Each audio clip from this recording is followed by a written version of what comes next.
नमस्कार। राइजिंग हिमाचल और आदर्श हिमाचल संयुक्त मंच पर लेकर आए हैं शिमला के युवा विशाल शर्मा को। विशाल छोटी सी उम्र में कई उपलब्धियां अपने नाम कर चुके हैं। इनमें इनके 3 रिसर्च पेपर्स और लिम्बिक आइडियोलॉजिकल डायमेंशन नाम की एक किताब शामिल है। लिम्बिक डायमेंशन जो इन्होंने किताब लिखी है, आज हम इन्हीं से जानेंगे उस किताब के बारे में, क्योंकि इन्होंने ही लिम्बिक मूवमेंट की शुरुआत भी शिमला से की है। विशाल जी नमस्कार। नमस्कार। पहले तो आप छोटा सा अपना इंट्रोडक्शन दीजिए कि मेरा नाम विशाल शर्मा है, मैं शिमला का रहने वाला हूँ। बेसिकली मैंने लॉ कर रखा है हिमाचल प्रदेश यूनिवर्सिटी से, और आजकल मैं मास्टर्स कर रहा हूँ public policy law and governance में सेंट्रल यूनिवर्सिटी ऑफ राजस्थान से। तो आपने एक लिम्बिक मूवमेंट चलाया है, तो लिम्बिक मूवमेंट क्या है? आपने संस्था भी फॉर्म की है? हाँ, एक वेबसाइट भी हमने बनाया है इसके लिए, और एक तरह का सोशल ऑर्गेनाइजेशन है। तो लिम्बिक मूवमेंट को जानने के लिए हमें सबसे पहले लिम्बिक जानना पड़ेगा। लिम्बिक है क्या? बेसिकली लिम्बिक एक आइडियोलॉजिकल डायमेंशन है जो कि हमने एक नए तरीके से इजाद करी है पॉलिटिकल स्पेक्ट्रम के अंदर। आपने आज के ज़माने में सुना होगा कि डिवाइड है सोसाइटी में, राइट लेफ्ट सेंटर के लोग बात करते हैं, राजनीतिक दल बात करते हैं, लोग बात करते हैं कि हम लेफ्ट हैं, हम राइट हैं, हम सेंटर हैं। इस कंसेप्ट के इर्द गिर्द ये लिम्बिक कंसेप्ट का इजाद हुआ है। दरअसल ये जो राइट लेफ्ट सेंटर है, ये पॉलिटिकल स्पेक्ट्रम का हिस्से हैं। ये पॉलिटिकल स्पेक्ट्रम एक ऐसा चीज है, ऐसा कंसेप्ट है जो कि वेरियस डायमेंशंस को एक्सप्लेन करता है आपके आइडियोलॉजी से रिलेटेड। और इसका इजाद हुआ था फ्रांस में। फ्रेंच रेवोल्यूशन के बाद बेसिकली इसका मेजर कंसेप्ट फॉर्म हुआ था कि पॉलिटिकल स्पेक्ट्रम कैसे बना जाए। फ्रेंच रेवोल्यूशन में के बाद जो पार्लियामेंट बना था फ्रांस का, उसमें ऐसा था कि लेफ्ट साइड पे जो आपके सोशलिस्ट लोग हैं या जो कम्युनिस्ट लोग हैं उनको बिठाया जाता था, राइट साइड पे जो आपके कंजर्वेटिस्ट हैं या जो आपके कैपिटलिस्ट लोग हैं उनको बिठाया जाता था, और सेंटर में एक उस समय की लिबरल लॉबी बैठती थी, और इसके इर्द गिर्द उनकी पॉलिसीज और उनकी एक तरह के आइडियोलॉजिकल काम चलता था। ये कंसेप्ट बढ़ता रहा। बड़ी सारी इसमें एक्सपेरिमेंट्स हुए हैं, बड़े सारे नए वेरिएशंस आए, बहुत सारे लोगों ने इस कंसेप्ट को और उभारा, पॉलिटिकल स्पेक्ट्रम के बारे में नई नई दिशाएं दी। लेकिन इस कंसेप्ट में जितने भी लोगों ने ये कंसेप्ट दिया आगे, जितने भी लोगों ने इस कंसेप्ट पे काम किया, उन्होंने राइट लेफ्ट सेंटर को नहीं छोड़ा। जो भी नया कंसेप्ट उभरा उसमें राइट लेफ्ट सेंटर रहा, राइट लेफ्ट सेंटर नहीं हटा। लेकिन ये दुनिया में पहली बार ऐसा हुआ है कि राइट लेफ्ट सेंटर के बीच में एक लिम्बिक कंसेप्ट का इजाद हम करने की कोशिश कर रहे हैं। अब बात उठती है कि ये लिम्बिक कंसेप्ट क्या है। तो लिम्बिक कंसेप्ट बेसिकली एक आइडियोलॉजिकल डिमेंशन है जो हम पॉलिटिकल स्पेक्ट्रम में डालने की बात करते हैं, और हम ये चाह रहे हैं कि जब लिम्बिक कंसेप्ट पॉलिटिकल स्पेक्ट्रम में डलेगा तो न्यू पॉलिटिकल स्पेक्ट्रम का इजाद होगा। ये कंसेप्ट का काम मैंने करीबन 6 साल पहले शुरू किया था, जब मैं करीबन कुछ 18 साल का था, 18-19 साल का था। तो तब मैंने ये कंसेप्ट पे काम शुरू किया था। दरअसल शुरुआत में मैंने होल ब्रेन अप्रोच है, एक साइकोलॉजिकल थ्योरी जो कि दिमाग को पढ़ती है और दिमाग के 4 हिस्सों को पढ़ती है, जिसमें हिस्से आएंगे राइट लेफ्ट सेंटर और लिम्बिक। उसको तह दिल में रखते हुए या जहन में रखते हुए मैंने उस कंसेप्ट को रिलेट किया पॉलिटिकल स्पेक्ट्रम से। अब बात ये उठी कि पॉलिटिकल स्पेक्ट्रम में है 3, राइट लेफ्ट सेंटर, और होल ब्रेन अप्रोच में है 4 concept, right left centre limbic. अब जो होल ब्रेन अप्रोच है वो माइंडसेट बैरियर पे काम करती है, और कि कैसे एक तरह का आदमी का माइंडसेट पे काम किया जाए। और पॉलिटिकल स्पेक्ट्रम जो है पहले तो सिटिंग अरेंजमेंट पे था, लेकिन आज के लोग तो उसको दिमाग से रिलेट करते हैं। आइडियोलॉजी आज की डेट में आदमी का पूरा दिमागी संस्करण बताती है। इस वजह से मैंने ये कंसेप्ट को दोनों को मर्ज किया, और फिर मैंने लिम्बिक का इजाद किया। थोड़ा समय लगा इसको बनाने में, थोड़ा समय लगा इन दोनों अप्रोचेस को कंपेयर करने में, यानी कि पॉलिटिकल स्पेक्ट्रम की अप्रोच और आपका होल ब्रेन अप्रोच। फिर दूसरा जो रिसर्च पेपर है उसमें हमने वेस्टर्न सहारा की बात करी है। अब वेस्टर्न सहारा एक एरिया है, मोरक्को के पास लगता है वो एरिया। वहाँ पे एक तरह का मुहिम छेड़ी है पॉलिसारियो फ्रंट और मोरक्को में, जो कि एक इंटरनेशनल डिस्प्यूट है। तो उसमें हमने एक तरह का लिमिट डायमेंशन देने की कोशिश करी है। फिर एक इंडियन नाइजर रिलेशनशिप पे मैंने एक पेपर लिखा था। इंडिया एक तरह का ट्राई कलर है हमारा झंडा, वैसी नाइजर का भी झंडा एक ट्राई कलर है।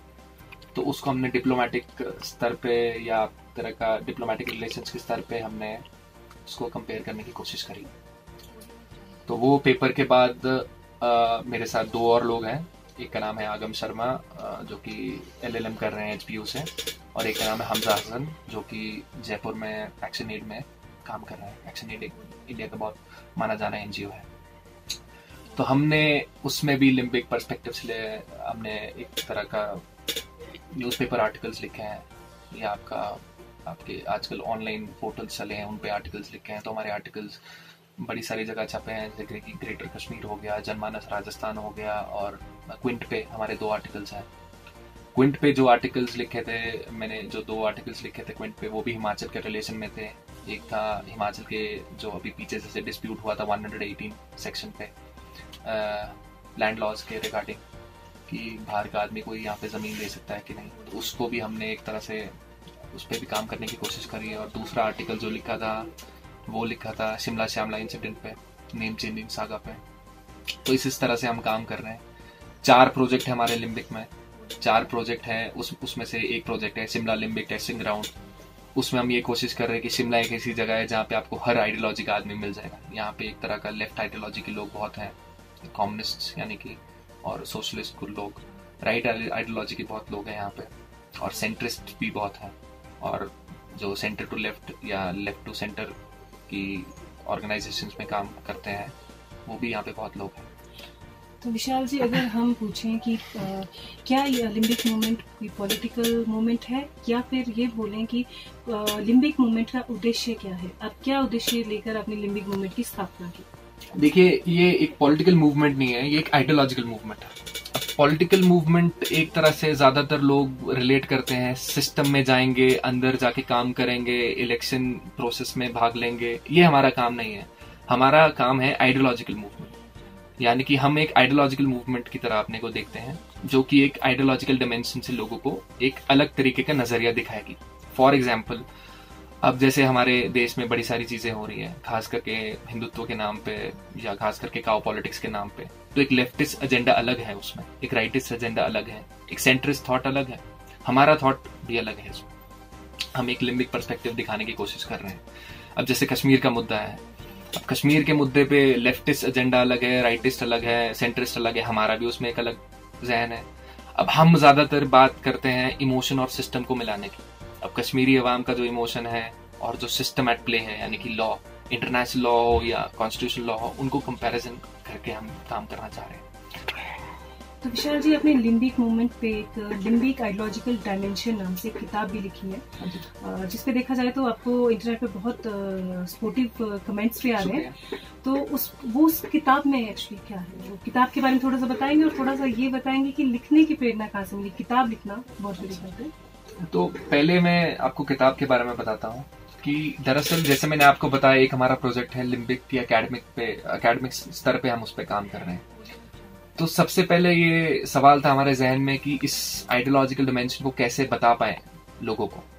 अब हम एक ऐसे सिस्टम में रहते हैं, ऐसी कंट्री में रहते हैं जहाँ पे हमें बड़ी सारी चीजों में फ्रीडम है और बड़ी सारी चीजों में फ्रीडम नहीं है।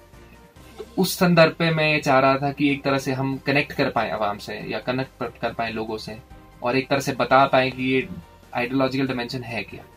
तो किताब जो है limbic ideological dimension, brief description, बड़ी छोटी किताब है, एक तरह का बुकलेट मान लीजिए। उसमें हमने छोटा एस्पेक्ट बताया है, छोटे लेवल पे और सिंपल लैंग्वेज में, कि लिम्बिक आइडियोलॉजिकल डिमेंशन है क्या, वो कहाँ से निकली है। जैसे मैंने आपको पहले बताया था फ्रेंच रेवोल्यूशन और वो, और कैसे उसको हमने होल ब्रेन से कंपेयर किया।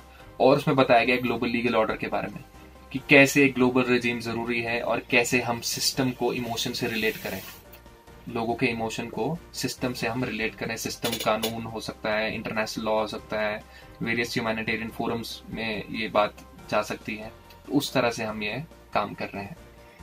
उस संदर्भ में किताब लिखी है जो कि अभी वर्ल्ड वाइड अवेलेबल हो जाएगी थोड़े दिनों में। इंडिया में तो अवेलेबल है फ्लिपकार्ट और अमेजोन पे, पर वर्ल्ड वाइड वो अवेलेबल हो जाएगी। यूके में अमेजोन पे ही, और यूएसए में भी अमेजोन पे, और ई वर्जन भी इसका आ जाएगा वर्ल्ड ओवर, गूगल प्ले पे, कोबो पे और आपका आई बुक्स पे, तो वो अवेलेबल हो जाएगा। रही बात लिखने की प्रेरणा से, तो लिखने की प्रेरणा मुझे बहुत ही पहले से थी, यानी कि करीबन मैं पहला रिसर्च पेपर मेरा 21 साल की उम्र में छप गया था, तो तब से ही मैंने लिखने की शुरुआत करी है। अभी तक मैंने करीबन 3 रिसर्च पेपर लिख दिए हैं, 4-5 न्यूज़पेपर आर्टिकल्स लिखे हैं, बाकी ये किताब आई है। तो लिखने की प्रेरणा तो है, शुरुआत से थी, मुझे लिखने की शौक था।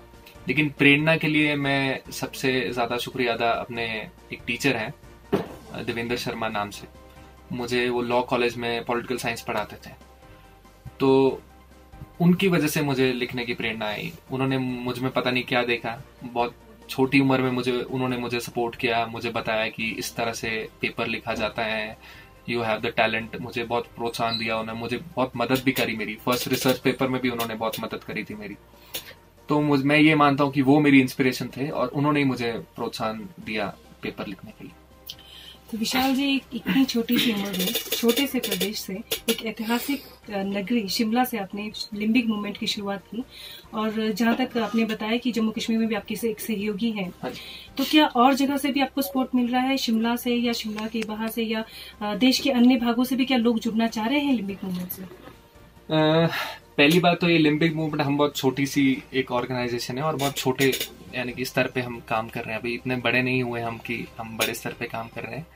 लेकिन हाँ, मैं सेंट्रल यूनिवर्सिटी राजस्थान में था कुछ दिनों के लिए, कुछ हफ्तों के लिए मैं सेंट्रल यूनिवर्सिटी जम्मू में भी रहा, तो मुझे जम्मू एंड कश्मीर से बहुत सपोर्ट है, मुझे राजस्थान से बहुत सपोर्ट है, और राजस्थान सेंट्रल यूनिवर्सिटी में पूरे देश भर से लोग हैं, विश्व से भी बहुत सारे जगहों से लोग हैं, तो उन लोगों का सपोर्ट जरूर है।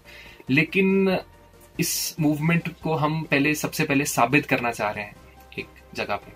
हम चाह रहे हैं कि हम शिमला पे ही फोकस करें, क्योंकि अगर हम एक जगह भी इस आइडियोलॉजी डिमेंशन को दिखा पाए या लागू कर पाए तो वो बहुत है।